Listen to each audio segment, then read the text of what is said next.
Welcome everyone to Catalyst Conversations, where we dissect the innovations shaping business and technology. Today, we're tackling a monumental headline. A major study suggests large language models have finally passed the Turing test. It's certainly a watershed moment, host. The implications for business strategy, workforce planning, and customer interaction are, well, staggering. Indeed, for 75 years, the Turing test has been this almost mythical benchmark. Proposed by Alan Turing himself, it asks a simple question. Can a machine imitate human conversation so well that a human judge can't tell the difference? Simple question, incredibly complex answer. So what did this new study actually find? Who were the contenders? The study by Jones and Bergen was rigorous. They used a three-party setup, crucial difference, where an interrogator chats simultaneously with a real human and an AI, then has to decide which is which. And the results were striking.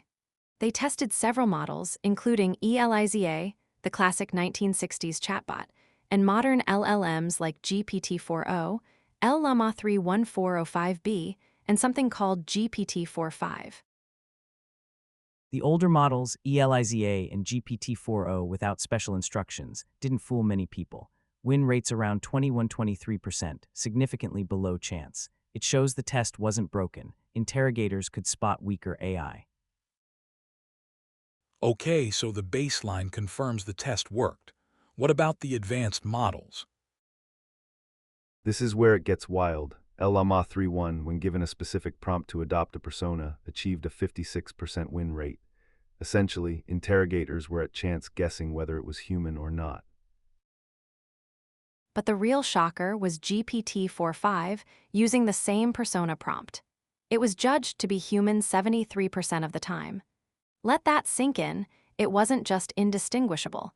It was more convincing than the actual humans it was paired against. 73%. That's not just passing, that's acing the test and then some. What was this magic persona prompt? It wasn't just a generic act human instruction. The paper details it instructed the model to act like a young person, introverted, knowledgeable about internet culture, using slang. Think specific character direction for an actor. Write the no-persona versions of the same powerful models, GPT-4.5 and LLaMa-3.1, only scored 36% and 38%. It highlights that capability isn't enough. The presentation and adaptation are key. It's like having a brilliant actor who needs the right script.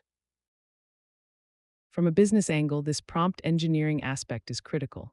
It suggests deployable AI doesn't just need raw power. It needs careful tuning to fit the interaction context, whether that's customer service, sales, or internal comms. So it's less about the engine's horsepower and more about how you tune it for the race. Precisely, the base models are incredibly powerful, trained on vast datasets. They know the patterns of human language.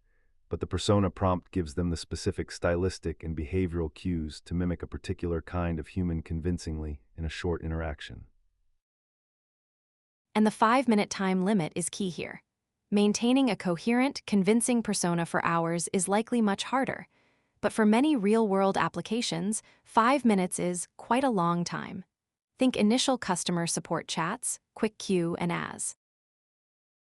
Exactly, many service interactions are short. If an AI can handle, say, 70–80% of initial customer queries indistinguishably from a human, that frees up human agents for complex issues. It's the 80–20 rule potentially playing out in conversational AI. But this substitutability raises profound questions. Daniel Dennett calls these systems counterfeit people. If we start interacting with undetectable AI in customer service, online forums, maybe even social contexts, what does that do to trust? The study itself offers clues here. Interrogators didn't primarily focus on deep reasoning or complex knowledge, only 12% did. They focused on linguistic style, conversational flow, personality, emotional cues. Does it use slang? Does it make typos? Does it feel right? Hilariously, one of the indicators that made interrogators guess, human, was when the witness lacked knowledge or made errors. It subverted the expectation of an omniscient AI. So, The AI had to be smart enough to know when to play dumb convincingly. So the path to seeming human is embracing imperfection. Expert 4, are you sure you didn't design GPT-4.5 just to mess with our heads?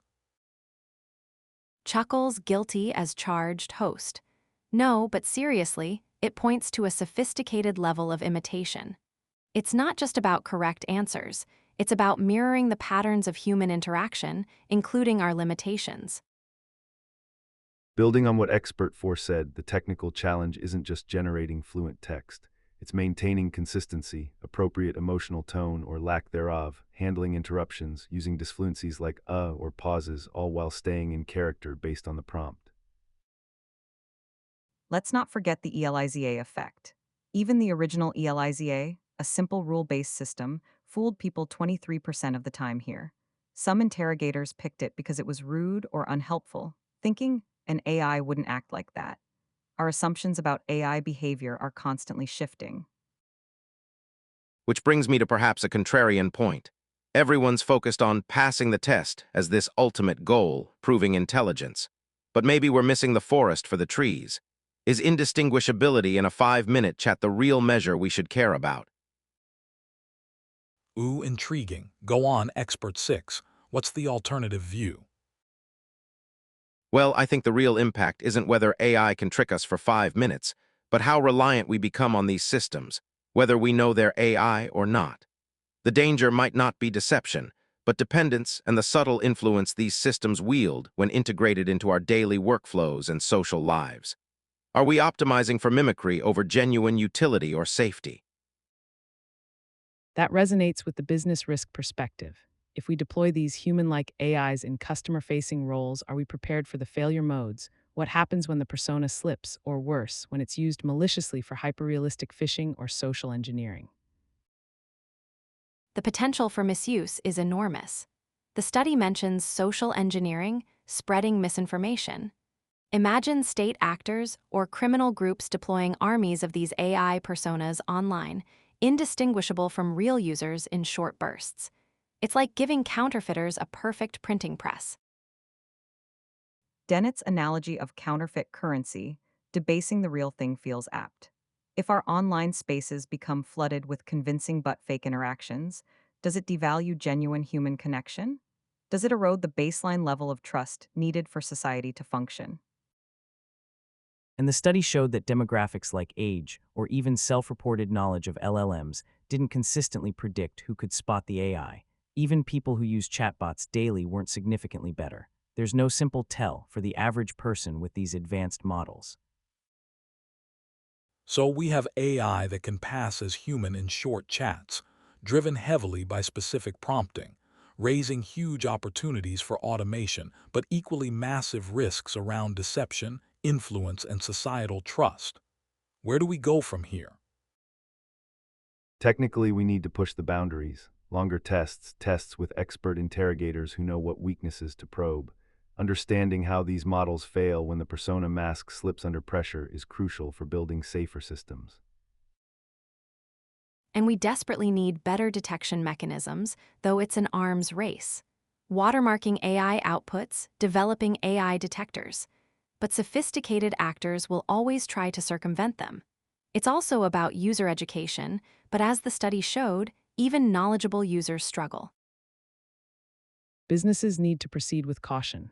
Focus on transparency, disclose when users are interacting with AI, develop clear governance frameworks for AI deployment, especially in sensitive areas. Don't chase human-like at the expense of ethics and safety. We need a broader societal conversation about what we want from AI. Do we want perfect mimics or tools that augment human capability transparently? As Brian Christian wrote about the Turing test, maybe the challenge is for us to become more human than ever in response. That's the long game, understanding what makes human interaction unique and valuable, especially as machines get better at simulating the surface features. It pushes us to define our own intelligence beyond just conversational fluency. And maybe the focus shifts from the classic Turing test to what some call capability probes. Instead of asking, can it fool us? Ask, what specific, complex, real-world tasks can it reliably accomplish? That might be a more productive benchmark for both progress and risk assessment. Fascinating. So the Turing test, while historically significant, might be evolving from a pass-fail exam for intelligence into a powerful demonstration of AI's imitation capabilities, forcing us to confront deeper questions about utility, risk, and our own humanity. Well put, it's a capability unlocked, and now businesses and society need to figure out the operating manual quickly.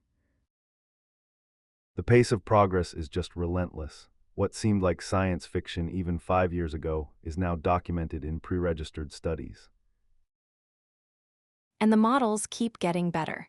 GPT-4.5 is likely already being surpassed in internal labs. The 73% figure might be a conservative estimate soon. Which underscores the urgency of the ethical and societal discussions. Technology is outpacing our frameworks to manage it. It truly forces us to reflect on Turing's original question in a way he perhaps couldn't have fully anticipated.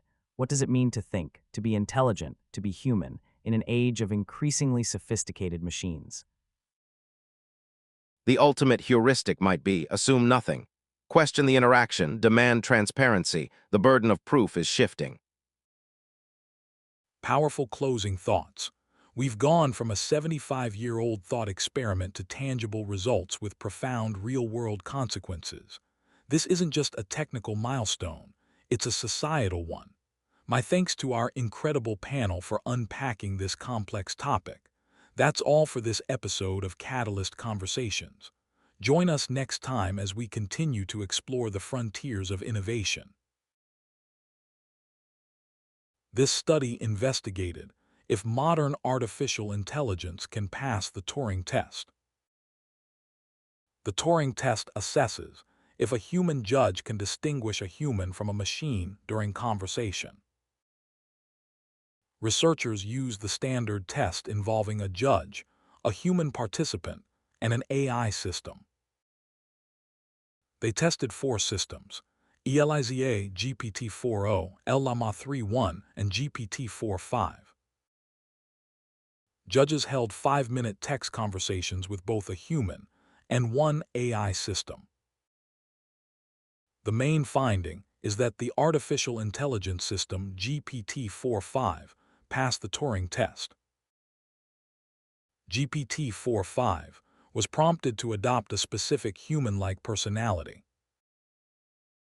With this persona, judges identified GPT-4.5 as the human 73% of the time. This rate was significantly higher than chance, and higher than the actual human selection rate. Another advanced model, LLaMa-3.1, achieved a 56% win rate with the same persona. This performance was not statistically different from chance guessing. Without the detailed persona prompt, both GPT-4.5 and LLaMa-3.1 performed much worse. Older baseline models, ELIZA and GPT-4o, were correctly identified as machines most of the time. This highlights that specific instructions, or prompts, are crucial for AI to mimic humans effectively.